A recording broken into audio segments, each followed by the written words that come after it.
ಸಮೀರ್ ಅಹಮದ್ಗೆ 2.5 ಕೋಟಿ ಸಾಲ ಕೊಟ್ಟ ವಿಚಾರಕ್ಕೆ ಸಂಬಂಧಿಸಿದಂತೆ ನಟಿ ರಾಧಿಕಾ ಕುಮಾರಸ್ವಾಮಿ ಅವರು ಲೋಕಾಯುಕ್ತ ಪೊಲೀಸರ ವಿಚಾರಣೆಯನ್ನ ಎದುರಿಸಿದ್ದಾರೆ.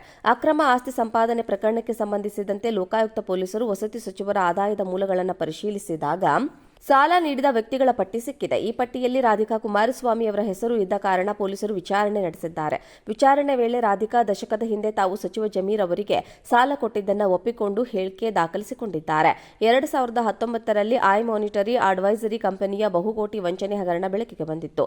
ಈ ವಂಚಕ ಕಂಪನಿ ಜೊತೆ ನಂಟು ಹೊಂದಿದ್ದ ಆರೋಪದ ಮೇರೆಗೆ ಜಮೀರ್ ಖಾನ್ ಅವರ ಮೇಲೆ ಜಾರಿ ನಿರ್ದೇಶನಾಲಯ ಇಡಿ ದಾಳಿಯನ್ನ ನಡೆಸಿತ್ತು. ಇಡಿ ವರದಿಯ ಅನ್ವಯ ಈಗ ಮೈತ್ರಿ ಸರ್ಕಾರದಲ್ಲಿ ಸಚಿವರಾಗಿದ್ದ ಜಮೀರ್ ಖಾನ್ ವಿರುದ್ಧ ಅಕ್ರಮ ಆಸ್ತಿ ಸಂಪಾದನೆ ಆರೋಪದ ಅಡಿ ಅಂದು ಅಸ್ತಿತ್ವದಲ್ಲಿದ್ದ ಭ್ರಷ್ಟಾಚಾರ ನಿಗ್ರಹ ದಳವು ಪ್ರಕರಣ ದಾಖಲಿಸಿತ್ತು. ಎಸಿಬಿ ರದ್ದಾದ ಬಳಿಕ ಈ ಪ್ರಕರಣದ ತನಿಖೆಯು ಲೋಕಾಯುಕ್ತ ಪೊಲೀಸರಿಗೆ ವರ್ಗವಾಗಿತ್ತು.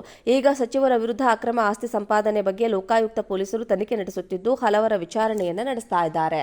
ಸಮೀರ್ ಅಹಮದ್ಗೆ 2.5 ಕೋಟಿ ಸಾಲ ಕೊಟ್ಟ ವಿಚಾರಕ್ಕೆ ಸಂಬಂಧಿಸಿದಂತೆ ನಟಿ ರಾಧಿಕಾ ಕುಮಾರಸ್ವಾಮಿ ಅವರು ಲೋಕಾಯುಕ್ತ ಪೊಲೀಸರ ವಿಚಾರಣೆಯನ್ನ ಎದುರಿಸಿದ್ದಾರೆ. ಅಕ್ರಮ ಆಸ್ತಿ ಸಂಪಾದನೆ ಪ್ರಕರಣಕ್ಕೆ ಸಂಬಂಧಿಸಿದಂತೆ ಲೋಕಾಯುಕ್ತ ಪೊಲೀಸರು ವಸತಿ ಸಚಿವರ ಆದಾಯದ ಮೂಲಗಳನ್ನು ಪರಿಶೀಲಿಸಿದಾಗ ಸಾಲ ನೀಡಿದ ವ್ಯಕ್ತಿಗಳ ಪಟ್ಟಿ ಸಿಕ್ಕಿದೆ. ಈ ಪಟ್ಟಿಯಲ್ಲಿ ರಾಧಿಕಾ ಕುಮಾರಸ್ವಾಮಿ ಅವರ ಹೆಸರು ಇದ್ದ ಕಾರಣ ಪೊಲೀಸರು ವಿಚಾರಣೆ ನಡೆಸಿದ್ದಾರೆ. ವಿಚಾರಣೆ ವೇಳೆ ರಾಧಿಕಾ ದಶಕದ ಹಿಂದೆ ತಾವು ಸಚಿವ ಜಮೀರ್ ಅವರಿಗೆ ಸಾಲ ಕೊಟ್ಟಿದ್ದನ್ನು ಒಪ್ಪಿಕೊಂಡು ಹೇಳಿಕೆ ದಾಖಲಿಸಿಕೊಂಡಿದ್ದಾರೆ. 2019ರಲ್ಲಿ ಐ ಮಾನಿಟರಿ ಅಡ್ವೈಸರಿ ಕಂಪನಿಯ ಬಹುಕೋಟಿ ವಂಚನೆ ಹಗರಣ ಬೆಳಕಿಗೆ ಬಂದಿತ್ತು. ಈ ವಂಚಕ ಕಂಪನಿ ಜೊತೆ ನಂಟು ಹೊಂದಿದ್ದ ಆರೋಪದ ಮೇರೆಗೆ ಜಮೀರ್ ಖಾನ್ ಅವರ ಮೇಲೆ ಜಾರಿ ನಿರ್ದೇಶನಾಲಯ ಇಡಿ ದಾಳಿಯನ್ನ ನಡೆಸಿತ್ತು.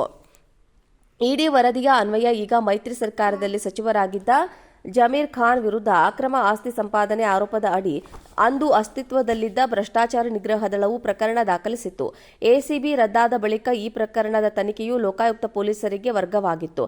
ಈಗ ಸಚಿವರ ವಿರುದ್ಧ ಅಕ್ರಮ ಆಸ್ತಿ ಸಂಪಾದನೆ ಬಗ್ಗೆ ಲೋಕಾಯುಕ್ತ ಪೊಲೀಸರು ತನಿಖೆ ನಡೆಸುತ್ತಿದ್ದು ಹಲವರ ವಿಚಾರಣೆಯನ್ನು ನಡೆಸ್ತಾ ಇದ್ದಾರೆ.